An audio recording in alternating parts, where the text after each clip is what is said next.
Welcome to Study Loop.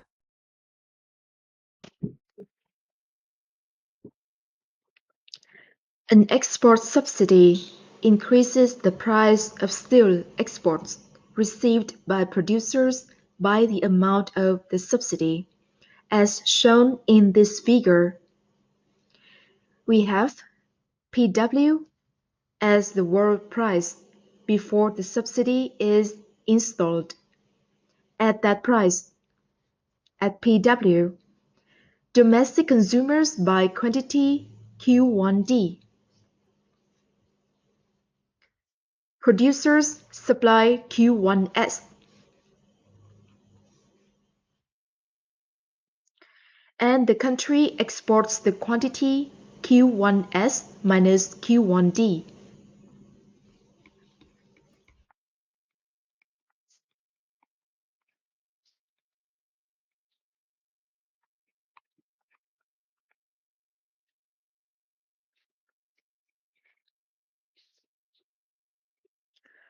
With the subsidy put in place,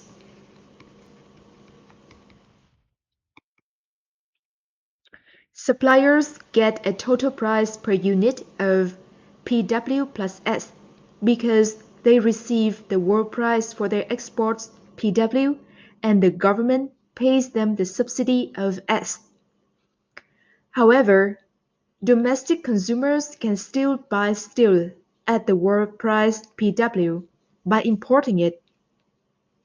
Domestic firms do not want to sell steel to domestic customers because they do not get the subsidy for doing so.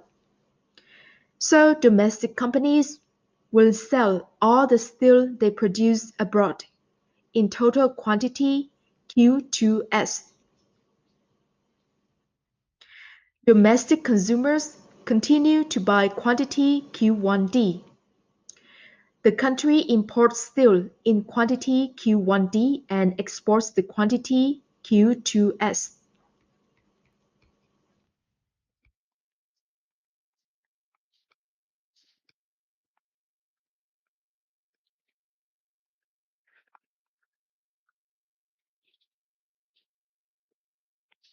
So net exports of steel are the quantity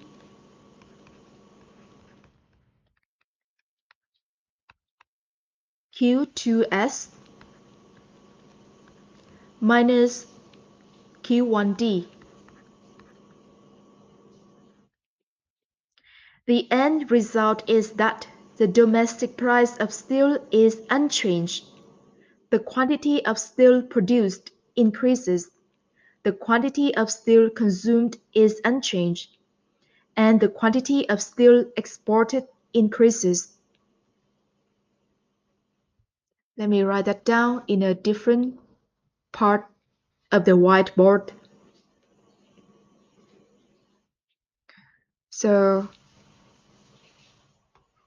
P steel, domestic, unchanged.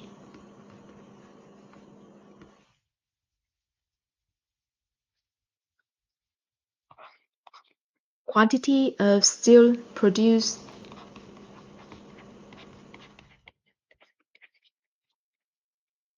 increased. Quantity of steel consumed is unchanged.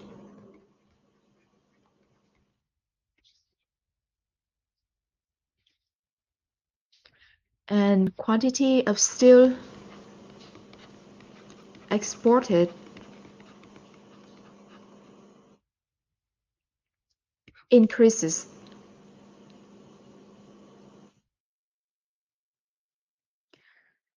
So we can show the change to consumer surplus, producer surplus, government revenue, and total surplus in a table.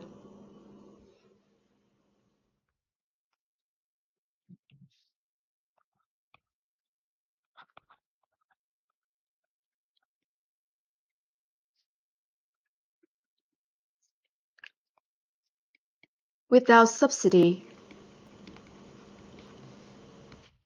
Consumer surplus is the sum of area A plus B. I hope you have the graph written down to your note. The value of producer surplus is E plus F plus G. There's zero revenue to the government, and total surplus is just the sum of consumer surplus and producer surplus, which is A plus B plus E plus F and G.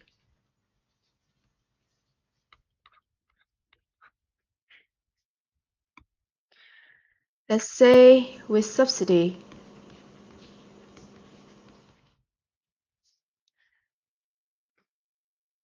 Now consumer surplus is still A plus B.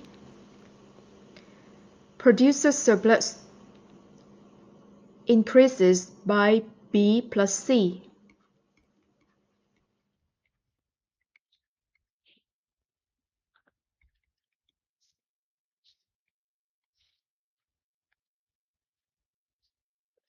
Government revenue decreases by B plus C plus D.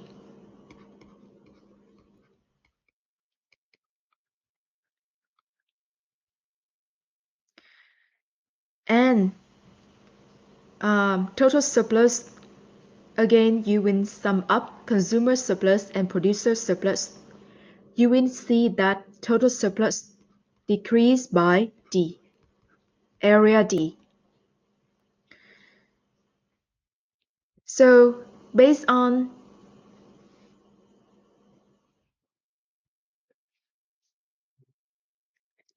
what we have seen here.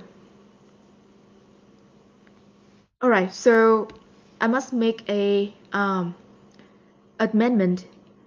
Total surplus is the sum of consumer surplus, producer surplus, and government revenue. So that's why we have zero change here. Increase of B plus C and decrease by B plus C plus D leads to a net decrease by D. Now, because total surplus decreased, we can conclude that this policy, subsidy is not a good policy.